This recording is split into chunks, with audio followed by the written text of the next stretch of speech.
Hello friends. जैसा कि आप थंबनेल से देख पा रहे हैं, आज हम बात करेंगे टैक्स सेवर एफडी के बारे में।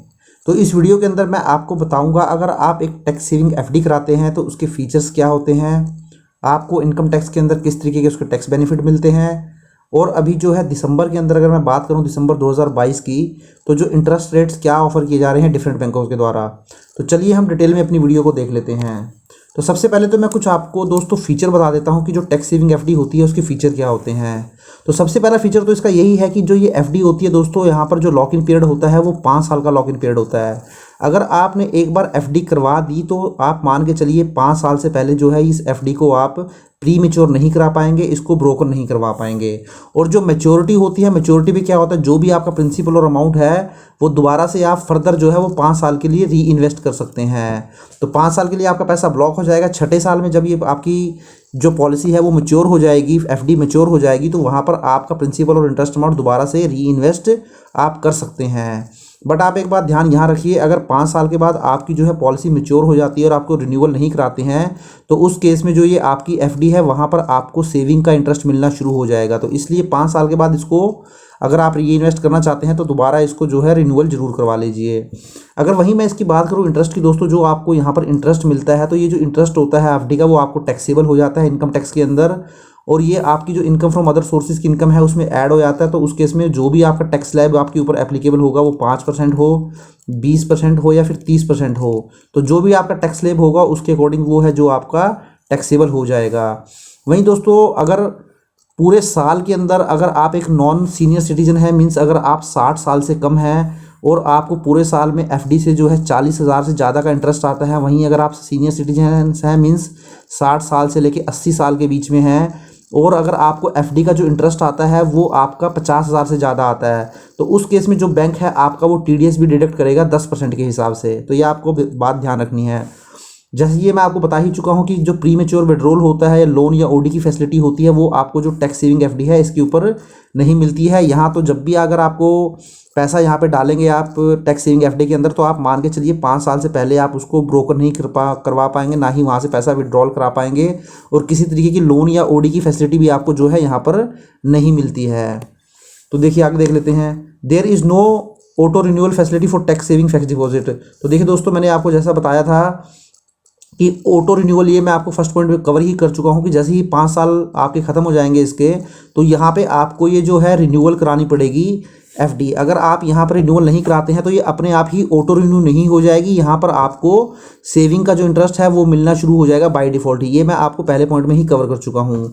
तो इंटरेस्ट रेट्स जो होते हैं दोस्तों वो डिफरेंट होते हैं। डिफरेंट बैंक जो है एफडी के ऊपर डिफरेंट इंटरेस्ट रेट जो है वो देते हैं, आपको मालूम ही होगा। वहीं अगर मैं इंडियन सिटीजन्स की बात करूँ, जैसे सीनियर सिटीजन हो गया, वो जनरली सीनियर सिटीजन को जो है इंटरेस्ट रेट ज़्यादा ही मिलता है। 0.25% से लेके 0.50% तक जो इंटरेस्ट है उनका ज़्यादा ही रहता है as compare to non senior citizen जो कि 60 साल से कम है। इसी तरीके से जो हिंदू अनडिवाइडेड फैमिली हैं उनके लिए रेट ऑफ इंटरेस्ट अलग होता है। तो डिफरेंट बैंक जो हैं वो एफडी के ऊपर डिफरेंट रेट ऑफ इंटरेस्ट जो है वो इशू करते हैं, चाहे वो सीनियर सिटीजन हो, नॉन सीनियर सिटीजन हो, हिंदू अनडिवाइडेड फैमिली हो। इसी तरीके से अगर आपने जॉइंट सेविंग एफडी करा रखी है दोस्तों, आपने हस्बैंड और वाइफ ने सपोज करें एफडी करवा ली है, तो वहाँ पर जो टैक्स का बेनिफिट दिया जाएगा वो केवल फर्स्ट अकाउंट जो होल्डर है उसको जो है टैक्स का बेनिफिट मिलेगा, जो सेकंड अकाउंट होल्डर है उसको बेनिफिट नहीं दिया जाएगा। तो देखो दोस्तों, ये हो गई बात मेरी जो है फीचर्स के बारे में। वहीं अगर मैं बात करूँ एक इसी तरीके से दोस्तों आपकी रेगुलर या आप बोल सकते हैं नॉर्मल, तो एक रेगुलर या नॉर्मल एफडी भी होती है जो कि डिफरेंट होती है हमारी टैक्स सेवर एफडी से।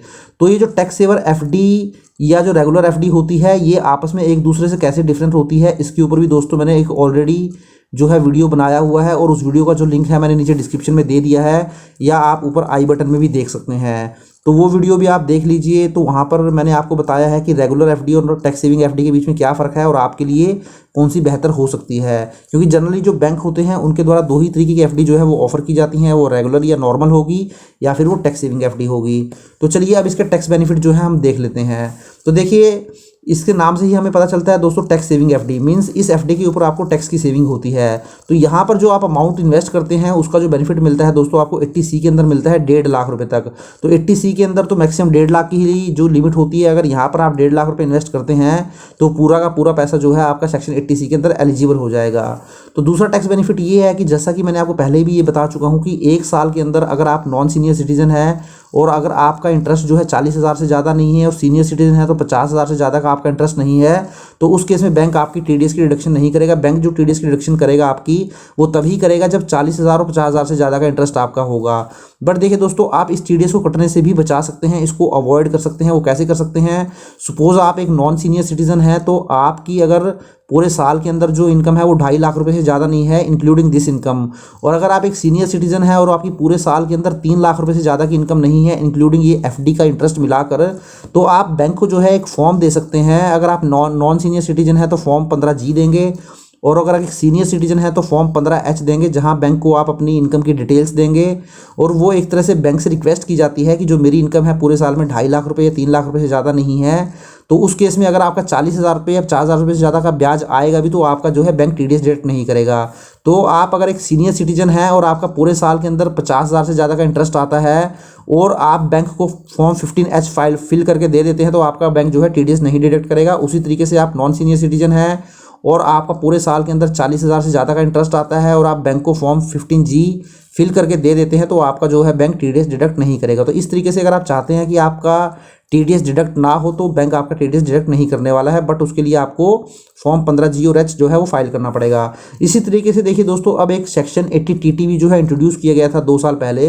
तो देखिए यहाँ पर अगर आप एक सीनियर सिटीजन है या फिर आप एक सीनियर सुपर सिटीजन है, मीन्स अगर आप 60 साल से ज़्यादा हैं तो उस केस में क्या कर सकते हैं आप जो भी बैंक के अंदर या पोस्ट ऑफिस के अंदर एफडी कराते हैं, आरडी कराते हैं, या आपका सेविंग अकाउंट जो होता है किसी बैंक के अंदर हो, कोऑपरेटिव बैंक के अंदर हो या पोस्ट ऑफिस के अंदर हो, तो वहाँ पर अगर आपको एफडी कराएंगे, आरडी कराएंगे, सेविंग अकाउंट कराएंगे तो वहाँ से जो आपका इंटरेस्ट आएगा दोस्तों, वो जो इंटरेस्ट है आपका 50,000 तक आपको जो है वो 80 TDP के अंदर छूट मिल जाएगी।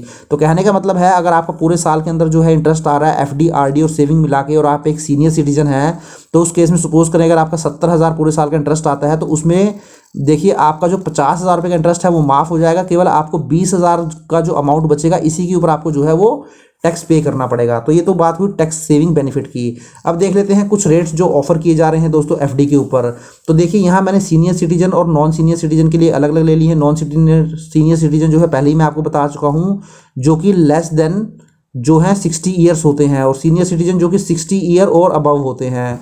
तो देखिए डीसीबी बैंक जो है उसके द्वारा सबसे ज़्यादा रेट ऑफ इंटरेस्ट ऑफर किया जा रहा है, वो किया जा रहा है 7.75 सीनियर सिटीजन के लिए, और जो नॉन सीनियर सिटीजन है 7.25 किया जा रहा है। इसी तरीके से Indian central bank, AU small bank, axis bank और लास्ट में आईसीआईसीआई बैंक जो है वो सीनियर सिटीजन के लिए 7.10 दे रहा है और नॉन सीनियर सिटीजन के लिए 6.60। तो देखिए दोस्तों ये छोटा सा वीडियो था एक टैक्स सेवर एफडी को लेकर। तो इसी तरीके से मैंने जैसा कि आपको बताया ही है कि मैंने एक रेगुलर एफडी और टैक्स सेविंग एफडी के अंदर क्या डिफरेंस होता है वो भी आप वीडियो देख लीजिए, उसका लिंक जो है आपको नीचे डिस्क्रिप्शन में मिल जाएगा। तो आशा करता हूं दोस्तों वीडियो आपको अच्छा लगा होगा। अगर वीडियो अच्छा लगा है तो इसको लाइक और शेयर जरूर कर दें, और अगर अभी तक चैनल भी सब्सक्राइब नहीं किया है तो चैनल को भी सब्सक्राइब कर लें। Thank you very much, have a nice day, take care.